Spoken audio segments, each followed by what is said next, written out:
এখন আমি গঙ্গার ধারে নেমে একটু পূজা করলাম, খুবই ভালো লাগলো। গঙ্গার জলটা এতটাই ঠান্ডা সেটা বলার মতো না, কিন্তু এতটাই গরম ছিল সেটাও বলার মতো না।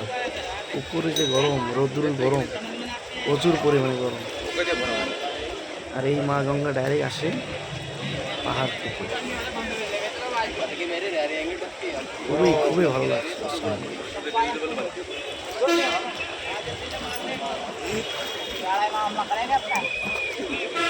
পূজা করে মন শান্তি হয়ে গেছে।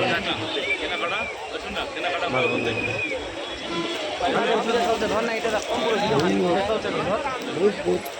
হাজার হাজার লোক আছে।